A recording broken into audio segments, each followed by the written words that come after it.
জীবনে একা হয়ে যাওয়ার ভয় মানুষকে ভীষণ চিন্তিত করে। সত্যি তো, একা বাঁচাটা একটু কষ্টকরই বটে।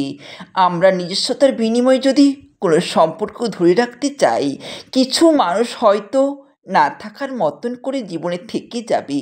জানি না তাতে আমাদের জীবনের মুহূর্তগুলো কতটা সুন্দর হবে।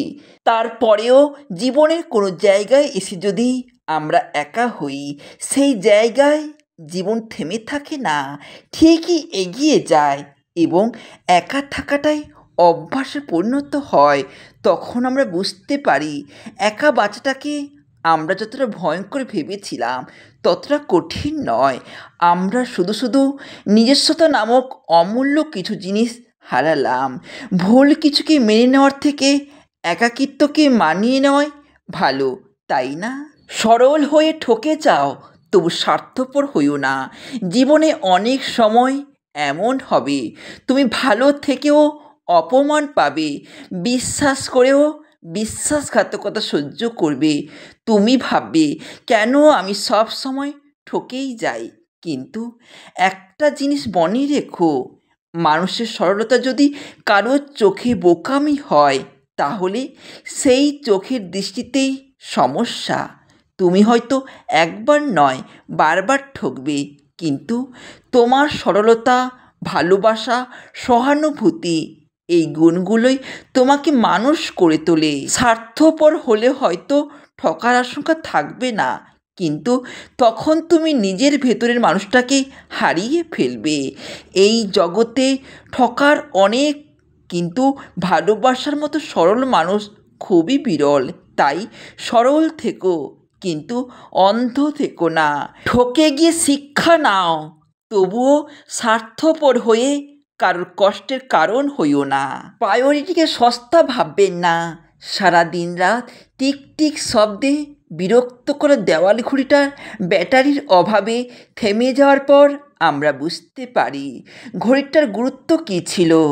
তেমনি আমাদের আশেপাশেও কিছু মানুষ থাকে যাদের হাসি খুশির মুহূর্তগুলো কিংবা কিছু সাধারণ বাস্তবতাকে আমরা ভীষণ রকম সমালোচনার নজরে দেখি। বারবার ফোন করে খোঁজ নেওয়া, প্রয়োজনে অপ্রয়োজনীয় মেসেজে যোগাযোগ করা আমাদের বিরক্তকর মনে হতো।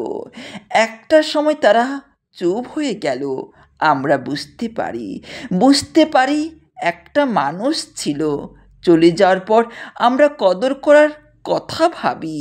এক সময় চ্যাট লিস্টে 1000 মেসেজ পাঠালেও কোনো রিপ্লাই আসে না। ফোনে 1000বার রিং করলেও অপর প্রান্ত থেকে কে ফোনটা তুলে আর কথা বলে না। আমরা তখন বুঝতে পারি সেই মানুষগুলো আসলে সময় কাটাতে নয়, হয়তো কাছের মানুষ বা বন্ধু হওয়ার জন্য একটু সময় চাইতো। আমরা ভাবতাম সময় কাটাতে এসেছিল, অথচ আমাদের অবসর হয়নি তাকে সঙ্গ দেওয়ার। আমাদের চোখে পড়ে একসময় খুব শান্ত থাকা উগ্র মানুষটার ভেতরটার জানার মতো অনুভূতি বা সময় হয় না। অবহেলায় পড়ে থাকা পাথরে ক্ষয় ধরে, অনাদরে রাখলেও মরচে পড়ে। আমরা তো মানুষ, তাই না? মানুষ বা তার প্রায়োরিটিকে সস্তা ভাববেন না। সকলের আত্মসম্মান আছে, তাই না? সবারই তো একটা নরম মন থাকে, তাই না? তাই স্বার্থপর হইও না। ভালো থাকার তাগিদে মানুষ কত কিছু যে সহ্য করে। অপছন্দের খাবার খায়, অপছন্দের মানুষের পাশে বসে, অপছন্দের কথাও চুপচাপ হজম করে নেয়। মুখে হাসি রাখে যেন কিছুই হয়নি, ভেতরটা চুপচাপ কাঁদে, অথচ বাইরের দুনিয়ায় সে ঠিকঠাক। কারণ ভালো থাকতে চায়, সম্পর্কটা বাঁচিয়ে রাখতে চায়। নিজেকে হারিয়ে ফেলে শুধু এই ভেবে যদি এভাবে ওরা পাশে থাকে, নিজের ইচ্ছেগুলোকে আড়াল করে রাখে, স্বপ্নগুলোকে ধুলোয় মিশিয়ে দেয়, কারো মন ভাঙবে ভেবে অনেক অপমান গিলে নেয়। ভালো থাকার নামে দিনের পর দিন মানিয়ে নিতে নিতে মানুষ একদিন নিজের সাথে অপরিচিতি হয়ে পড়ে। আমি থাকবো না, এই পৃথিবীর মতোই থাকবে। বর্ষা আসবে, জ্যোৎস্না হবে, কিন্তু সেই বর্ষা দেখার জন্য আমি থাকবো না, জ্যোৎস্না দেখার জন্য আমি থাকবো না। এই জিনিসটা আমি মেনে নিতে পারি না। আমি মানুষের ব্যবহারে অবাক হই না, হঠাৎ করে বদলে যাওয়া অবাক হই না। মানুষ কখনো নিজেকে কারোর কাছে শতভাব প্রকাশ করে না। তার অপ্রকাশিত অধ্যায়গুলোতে চরিত্রের অনেক রহস্যময় দিক থাকে, তার মতবাদ ও উল্টো ঘুরে যাওয়ার স্বভাব লুকোনো থাকে। তাই আজ যে মানুষটা আপনাকে দেখবে, আপনার জন্য সে বেশ ফ্লেক্সিবল, কাল হঠাৎ করে তার ব্যবহারে প্রমাণ করবে আপনি তার জীবনে কেউ না। আজ যাকে এক মুহূর্ত মনে হবে আমার যে ভীষণ আত্মার আত্মীয়, কাল হয়তোবা যে কোনো কারণে মনে হতে পারে সে আমার অপরিচিত কেউ। আসলে আপনার সাথে তার জীবনের একটা আংশিক দিক শেয়ার করেছিল। তাই আপনি ভেবে নিতে পারেন মানুষটা আপনার কাছে কেউ, কিন্তু সময়ের সাথে সাথে যখন আবিষ্কার করলেন সে কোথাও তার জীবনে আপনাকে রেখে দেয়নি, তখন হয়তোবা কষ্ট পেতেই পারেন। কিন্তু আমাদের উচিত কষ্ট না পাওয়া। রক্তের ও কাগজের সম্পর্ক হলো আমাদের মানব সমাজের নিয়মে তৈরি করা সম্পর্কের অদৃশ্য চুক্তিনামা। আমরা মানুষরা কখনো এই গোলকধাঁধা থেকে মুক্তি পাই না। দিনের শেষে ওই চুক্তিনামা টিকে যায়, আর হেরে যায় আত্মার সম্পর্কের নাম। মানুষের জীবন যেন এক দীর্ঘ যাত্রাপথ, যেখানে আমরা অনেক কিছু চাই, অনেক কিছুর পেছনে ছুটি, সংগ্রাম করি, স্বপ্ন দেখি, আবার ভেঙেও পড়ি। কিন্তু এই সব চাওয়ার, পাওয়ার আর হারানোর হিসাব নিকাশের শেষে দাঁড়িয়ে যখন আমরা ফিরে তাকাই, তখন অনেক সময় খালি হাতে থাকি। থেকে যায় কিছু স্মৃতি, কিছু অতৃপ্তি, আর গভীর একটা আফসোস, যেটা নিঃশব্দে কুড়ে কুড়ে খায় আমাদের মনটাকে।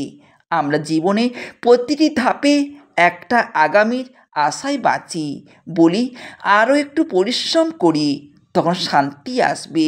কিন্তু সেই আগামী আসতে আসতে আমরা হয়তো অনেক কিছু হারিয়ে ফেলি।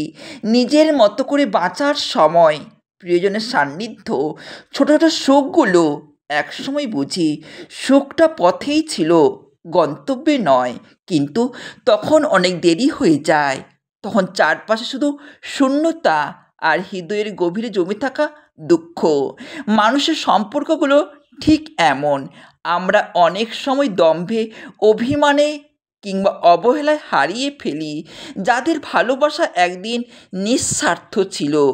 যখন উপলব্ধি করি তখন সেই মানুষটা পাশে নেই, তখন কেবলই মনে হয় আরও একটু সময় দিলে হতো, আর একটু বোঝালে হয়তো সম্পর্কটা টিকে যেত। কিন্তু আফসোস, সময় কাউকে ফিরে দেখে না। তবে কি জীবনের সব কিছু বৃথা? না, একদমই না। এই আফসোস, এই দুঃখই আমাদের মানুষ করে, আমাদের শেখায় কীভাবে জীবনের পরবর্তী পথটা একটু বেশি ভালোবাসা, একটু বেশি মানবতা, আর একটু বেশি উপলব্ধির সঙ্গে বাঁচতে হয়। জীবনের শেষ প্রান্তে দাঁড়িয়ে যাতে বলতে পারি সব কিছু না পেলেও আমি মনটা ঠিক রেখে যেতে পেরেছি। অতএব আজই সময় থেমে দাঁড়ানোর, ভাবার, যাদের ভালোবাসি তাদেরকে বুঝিয়ে দিই, যাদের পাশে থাকতে পারি তাদের সময় দিই, যেন ভবিষ্যতে ফিরে তাকালে এই লাইনটা না বলতে হয় সময় চলে যায়, কিন্তু তার ফেলে যাওয়া ছায়াগুলো থেকেই যায় আমাদের হৃদয়ে। বরং বলতে পারি আমি পূর্ণতা খুঁজে পেয়েছিলাম আমার আপন মানুষদের মধ্যে। জীবনে কখনোই কাউকে স্বার্থের জন্য কাছে টানিনি, আর ভবিষ্যতেও সেই পথে হাঁটবো না। যদি কাউকে সম্মান করে থাকি, ভালো ব্যবহার করে থাকি, ভালোবেসে থাকি, সবাই করেছি নিঃস্বার্থভাবে, একান্তই মন থেকে। কারণ এই মানুষগুলো সেই সম্মান আর ভালোবাসা পাওয়ার যোগ্যতা অর্জন করেছে। আমার আচরণে কোনো দিন কোনো প্রত্যাশা ছিল না, নেই, এবং ভবিষ্যতে থাকবে না। মানুষের প্রতি স্নেহ, সম্মান আর আন্তরিকতাই আমার কাছে সবচেয়ে বড় এবং এটাই আমার আদর্শ। যে যেইভাবে থাকুক, আমি চাই আমার কাছ থেকে সে মানুষটির প্রাপ্যটুকু পেয়ে যাক নিঃস্বার্থভাবে।